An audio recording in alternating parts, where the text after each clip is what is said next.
Hello friends, सो आज हम पढ़ेंगे फ्रैक्शनल नंबर्स के बारे में। तो फ्रैक्शनल नंबर्स क्या होते हैं? फॉर एग्जांपल एक होल चीज है। फॉर एग्जांपल दिस इज, ये एक स्ट्रिप, ये पूरी मतलब एक कंप्लीट स्ट्रिप है जिसके पार्ट्स हो नहीं रखे। तो जिस चीज के पार्ट्स होल नहीं रखे और वो होल फॉर्म में है, उसको बोलते हैं होल नंबर की फॉर्म में प्रेजेंट है। तो अगर मैं इसको लिखूं तो कैसे लिख सकती हूँ?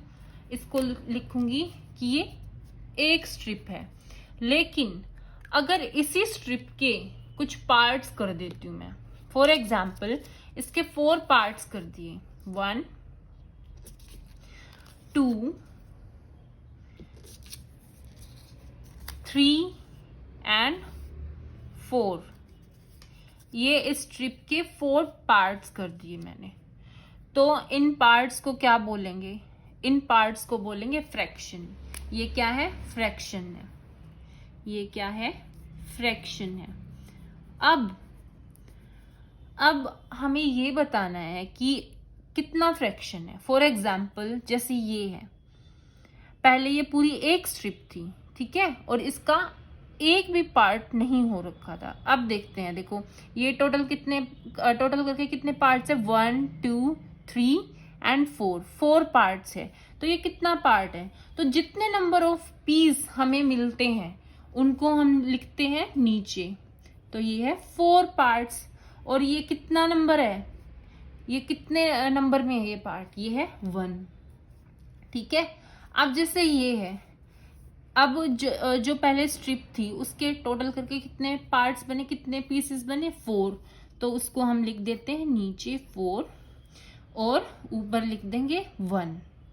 ऐसे ही इसमें टोटल कितने पार्ट्स हुए? 1 2 3 एंड 4।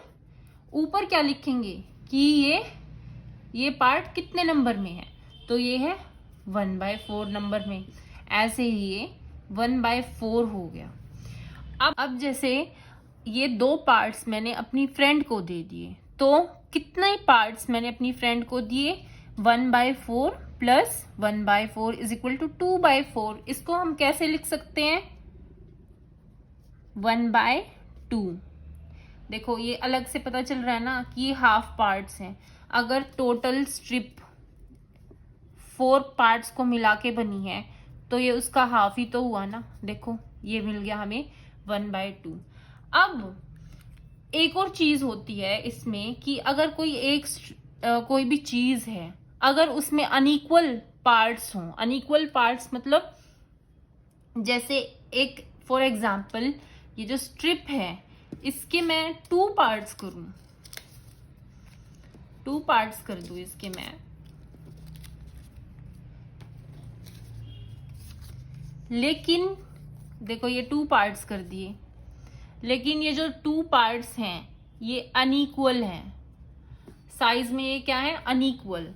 तो ये फ्रैक्शन नहीं कहलाएगा और ना ही ये फ्रैक्शन कहलाएगा, क्योंकि फ्रैक्शन वो ही चीज हो सकती है जब पीसेस होने के बाद जो भी हमें, मतलब पार्ट्स होने के बाद जो भी हमें पीसेस मिले हैं वो पीसेस साइज में इक्वल हों, तभी वो हम फ्रैक्शन कहलाते हैं। अब फॉर एग्जाम्पल ये जो स्ट्रिप है, अब इसके मैंने कितने पार्ट्स कर दिए? इतने पार्ट्स कर दिए।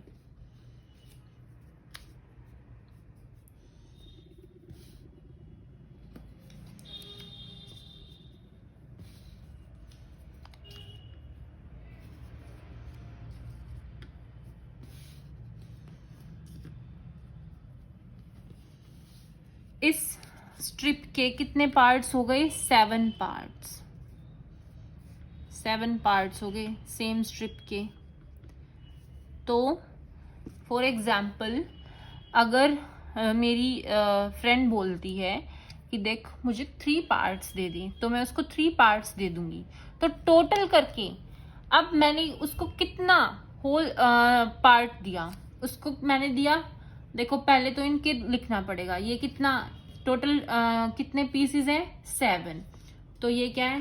7, ऊपर आएगा 1 क्योंकि ये नंबर में 1 है। ये भी 1/7 होगा, ये भी 1/7, दिस इज ऑल्सो 1/7, 1/7, 1/7 एंड 1/7। अब जैसे मैंने उसको दे दिए, उसने मुझे बोला कि मुझे 3 पार्ट्स दे दी, तो मैं उसको दे दूंगी। अब मुझे वो बोलती है कि अच्छा तुम ये बताओ कि ये जो तुमने मुझे 3 पार्ट्स दिए हैं उसको फ्रैक्शन में कैसे रिप्रेजेंट करेंगे। उसको रिप्रेजेंट करते हैं 1/7 plus 1/7 plus 1/7 is equal to 3/7।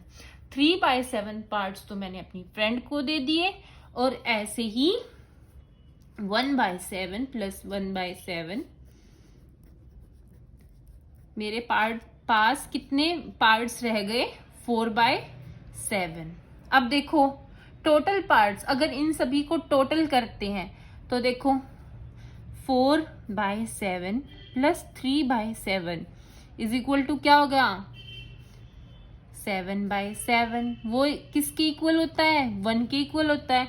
इसका मतलब पता है क्या हुआ, ये जो 4/7 है, 4/7 तो ये है, और 3/7 ये है, तीनों मिला के।